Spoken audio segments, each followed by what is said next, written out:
Olá!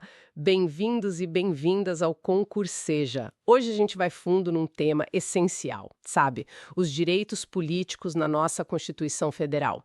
A fonte que a gente usou é um resumo bem focado, sabe? Ótimo para quem está na batalha dos estudos, para provas. Mas olha, é fundamental para todo mundo entender como a nossa participação política funciona aqui no Brasil. É isso aí.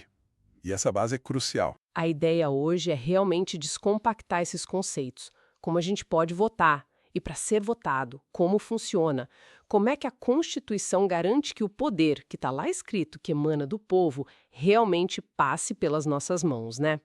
Ok, vamos desvendar isso. Exatamente. E olha, essa frase do artigo 1º, todo o poder emana do povo, não é só enfeite, não. Os artigos 14, 15 e 16 da Constituição, eles são tipo o manual de instruções dessa participação toda. Ali está detalhado quem pode jogar, como se joga e quais são as regras do jogo democrático brasileiro. É a estrutura, né? Ótimo ponto para começar. Então, vamos pelo básico que, olha, ainda confunde muita gente. Sufrágio e voto. É a mesma coisa ou tem diferença? Não é exatamente a mesma coisa, não. Vamos pensar assim. O sufrágio é o direito mais amplo, sabe? O direito de participar da vida política do país, de escolher os governantes e também de poder ser escolhido. A Constituição fala que ele é universal, ou seja, para todo mundo, em princípio. Universal. Ir lá na urna, ou na maquininha, e exercer esse direito de sufrágio. E esse voto, segundo o artigo 14, tem características importantes. Tem que ser direto, secreto e o voto de cada pessoa tem que ter o mesmo peso. Igualdade. Ah, entendi. Então, o sufrágio é o direito guarda-chuva e o voto é a ação principal debaixo dele. Legal. Mas a Constituição para por aí só no voto ou ela abre outras portas para a gente participar? O fascinante é que não para, não. O artigo 14 é bem rico nisso. Além do voto, que é o pilar da nossa democracia representativa, ele prevê instrumentos de participação direta do cidadão. Direta. Como assim? Sim, direta mesmo. Temos o plebiscito, que é uma consulta popular antes de uma lei ou ato importante ser feito. O governo pergunta: e aí, povo, fazemos isso? Temos o referendo, que é depois. Uma lei já existe e o povo é chamado para dizer se concorda ou não, se ela continua valendo. Ah, tipo do desarmamento que teve uns anos atrás. Exatamente, aquele foi um referendo. E tem também a iniciativa popular. Iniciativa popular? Isso, que permite que um grupo de cidadãos, cumprindo alguns requisitos de assinatura, possa propor um projeto de lei diretamente ao Congresso. Ou seja, são múltiplos canais para essa tal soberania popular se manifestar de verdade, não só na hora de votar. Nossa, bem interessante essa variedade de ferramentas. E para usar esses canais, começando pelo voto, que é o mais comum, o que é preciso? Quais são os chamados direitos políticos positivos? Como a gente participa ativamente? Bom, o primeiro passo de todos é o alistamento eleitoral. É fazer o título de eleitor, se cadastrar lá na Justiça Eleitoral. Sem isso, nada feito. Certo, o título. Depois, vem o exercício do voto em si. E aqui tem um ponto importante. Para quem tem mais de 18 anos e menos de 70 e é alfabetizado, votar no Brasil não é só um direito. É também um dever cívico. É obrigatório. Ah, sim, a obrigatoriedade. Mas existe uma flexibilidade nisso, né? Eu lembro que nem todo mundo é obrigado a ir votar. Sim, existe. E isso é bem interessante. Mostra uma certa sensibilidade da lei com diferentes realidades, né? O voto é facultativo, quer dizer, opcional, para os analfabetos, para os maiores de 70 anos e também para os jovens que têm entre 16 e 18 anos. Ah, os jovens de 16 e 17. Exato. Eles podem tirar o título e votar se quiserem. É um direito deles, mas não são obrigados por lei. Se não forem, não sofrem nenhuma sanção. E quem não pode mesmo se alistar? Quem fica de fora dessa? Bom, aí a Constituição veda o alistamento eleitoral para os estrangeiros que não são os cidadãos brasileiros, né? E também para os conscritos, que são aqueles jovens que estão prestando serviço militar obrigatório. Durante aquele período do serviço, eles não podem se alistar nem votar. Entendi. Então, isso cobre quem vota. Mas e o outro lado da moeda? Para ser votado. O que a Constituição exige para alguém poder se candidatar a um cargo eletivo? É a famosa elegibilidade, certo? Exato, a elegibilidade. As condições para poder ser candidato. Isso está lá no parágrafo 3º do artigo 14. Para uma pessoa poder se candidatar, ela precisa cumprir uma série de requisitos. Vamos lá. Primeiro, ter a nacionalidade brasileira. Óbvio, né? Sim. Mas tem detalhes sobre brasileiro nato ou naturalizado dependendo do cargo. Mas o básico é ser brasileiro. Segundo, estar em pleno exercício dos direitos políticos. Ou seja, não ter perdido nem estar com os direitos suspensos. Certo. Terceiro, o alistamento eleitoral, que a gente já falou. Quarto, o domicílio eleitoral na circunscrição onde a pessoa vai concorrer. Quer dizer, tem que morar ou ter vínculo relevante com o lugar. Não dá para ser candidato a prefeito de uma cidade onde nunca pisou. Exato. Quinto, um ponto-chave no Brasil. Filiação partidária. Tem que ser filiado a um partido político. Não existe candidatura avulsa independente aqui. Ah, isso é importante mesmo, tem que ter partido. Tem que ter. E por último, mas não menos importante, a idade mínima exigida para cada cargo. E essa idade mínima, ela varia bastante, não é? Por que será que tem essa diferença toda? Varia e varia bastante. Se a gente tentar conectar isso com um quadro geral do sistema político, parece refletir uma ideia de uma escadinha de experiência e responsabilidade, sabe? Por exemplo, para ser vereador, que é o cargo legislativo municipal, o mais local, a idade mínima é 18 anos. Bem jovem. Sim. Para deputado, seja estadual ou federal, ou para prefeito e vice-prefeito, já sobe para 21 anos. Ok. Para governador e vice-governador de estado ou do Distrito Federal, a exigência é de 30 anos. Já é uma maturidade maior. Isso. E para os cargos de presidente e vice-presidente da República, e também para senador, que tem um mandato mais longo, a idade mínima é 35 anos. É o topo da pirâmide, digamos assim. Faz sentido essa lógica de aumentar a idade com a complexidade e abrangência do cargo. Mas, assim como tem as regras para poder concorrer, também existem situações que impedem a candidatura, né? As chamadas inelegibilidades. Quais são as principais? Exato. As inelegibilidades são as barreiras. São situações que impedem a pessoa de ser votada, mesmo que ela cumpra os requisitos básicos de elegibilidade. A Constituição prevê dois tipos principais: as inelegibilidades absolutas, que valem para qualquer cargo eletivo, sem exceção. E quem são esses? São basicamente dois grupos.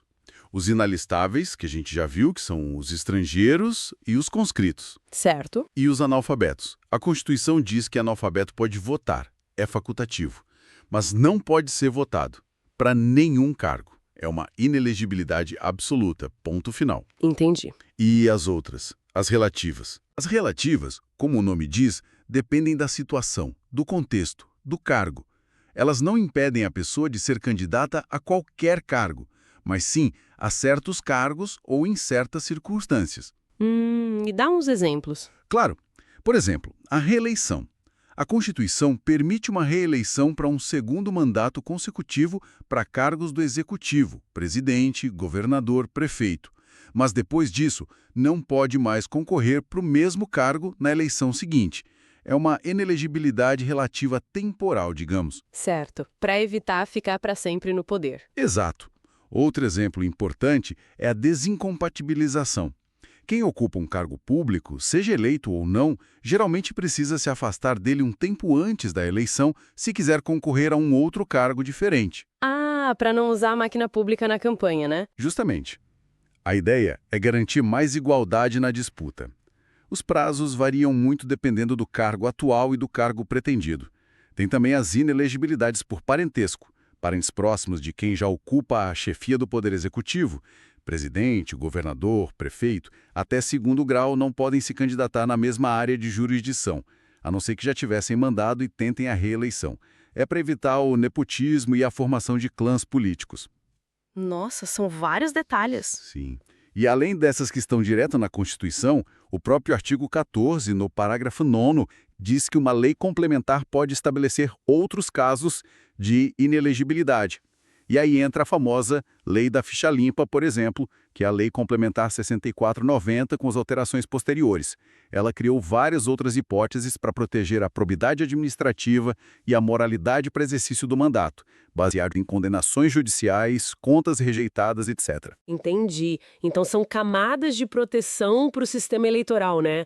E além de não poder ser eleito, uma pessoa pode perder os direitos políticos que ela já tem? Tipo, perder o direito de votar? Pode. Mas aqui tem um ponto assim crucial que está no artigo 15 da Constituição. É uma garantia fundamental. O artigo 15 proíbe expressamente a cassação de direitos políticos. Cassação não pode. Não pode cassação sumária, arbitrária. O que a Constituição permite é a perda ou a suspensão desses direitos, mas atenção, só nas hipóteses bem específicas que estão listadas no próprio artigo 15. Não pode inventar motivo. E quais são essas hipóteses? São poucas e graves. Por exemplo, cancelamento da naturalização por sentença judicial definitiva. Se a pessoa deixa de ser brasileira, perde os direitos políticos. Condenação criminal também, mas só depois que não cabe mais recurso, o chamado trânsito em julgado, e enquanto durarem os efeitos dessa condenação. Ah, então não é para sempre. Não necessariamente. Enquanto durarem os efeitos da pena, os direitos ficam suspensos. Depois podem ser restabelecidos. Outra hipótese é a recusa a cumprir obrigação a todos imposta ou prestação alternativa. É raro, mas previsto. E uma muito importante é a condenação por improbidade administrativa, que é basicamente quando um agente público age com desonestidade grave, causando prejuízo ao erário ou enriquecendo ilicitamente. Nesses casos, a lei de improbidade prevê a suspensão dos direitos políticos por um tempo. Entendi. Então, perda ou suspensão só nesses casos específicos. É uma proteção contra a perseguição política, né? Exatamente, é uma garantia contra o arbítrio do Estado. E falando em garantias e regras do jogo, tem um artigo que às vezes passa batido, mas que é super importante.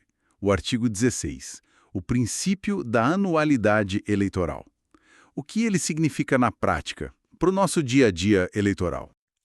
O artigo 16 é fundamental para a estabilidade das regras. Ele diz o seguinte: qualquer lei que altere o processo eleitoral, as regras da eleição, como quem pode ser candidato, como se vota, como se conta voto, etc., essa lei só vai poder ser aplicada numa eleição que aconteça pelo menos um ano depois da data em que ela entrou em vigor.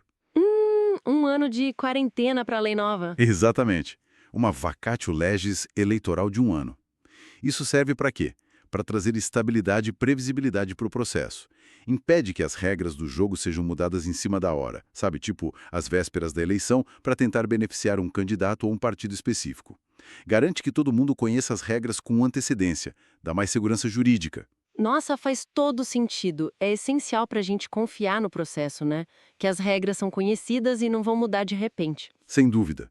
É um pilar da segurança jurídica eleitoral. E todo esse sistema que a gente conversou, ele não funciona isolado, né? Ele está conectado com outras partes da legislação, como os partidos políticos que você mencionou. Sim, totalmente conectado.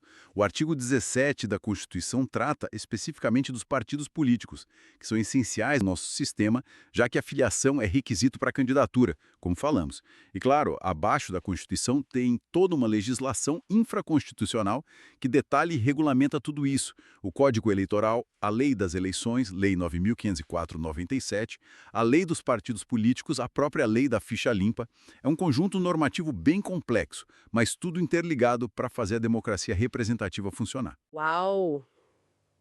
Bastante coisa. Então, para a gente amarrar as pontas, a gente viu hoje que sufrágio é o direito amplo de participar. E o voto é a ferramenta principal, mas não a única. Exploramos quem pode e quem deve votar, com as regras de obrigatoriedade e facultatividade. Vimos os requisitos para alguém poder ser candidato, a tal da elegibilidade, incluindo nacionalidade, filiação partidária e as idades mínimas. Isso. Falamos também das barreiras às ineligibilidades, tanto as absolutas como as relativas, e como leis tipo a ficha limpa entram aí. E vimos como os direitos políticos podem ser suspensos ou perdidos, mas nunca cassados arbitrariamente. Perfeito. E fechamos com a importância do princípio da anualidade do artigo 16, para garantir regras estáveis no processo eleitoral. São, no fim das contas, as engrenagens constitucionais que fazem a nossa democracia eleitoral girar, né? Exatamente. É a estrutura fundamental. E talvez fique aí uma reflexão final, né? Pensando nos desafios que a própria fonte que você mencionou aponta, desafios bem atuais, como melhorar a representatividade de certos grupos, ou como lidar com questões complexas como o financiamento de campanhas. A pergunta que fica é: como essas regras constitucionais que a gente discutiu hoje, que foram criadas lá em 88, mas que continuam sendo a base de tudo, como elas podem continuar evoluindo ou sendo interpretadas para fortalecer ainda mais a participação democrática e responder esses desafios do nosso tempo e do futuro? É algo para a gente continuar pensando. Uma ótima pergunta mesmo. Deixa a gente com o que pensar. Bom, chegamos ao fim desta nossa análise detalhada sobre os direitos políticos na Constituição. Esperamos que tenha ajudado a clarear as ideias e a aprofundar a sua compreensão sobre como funciona a nossa democracia. Continue acompanhando o Concurseja, temos sempre novos conteúdos, outras aulas, cursos que podem ser do seu interesse para continuar aprendendo. Muito obrigada pela companhia e até a próxima.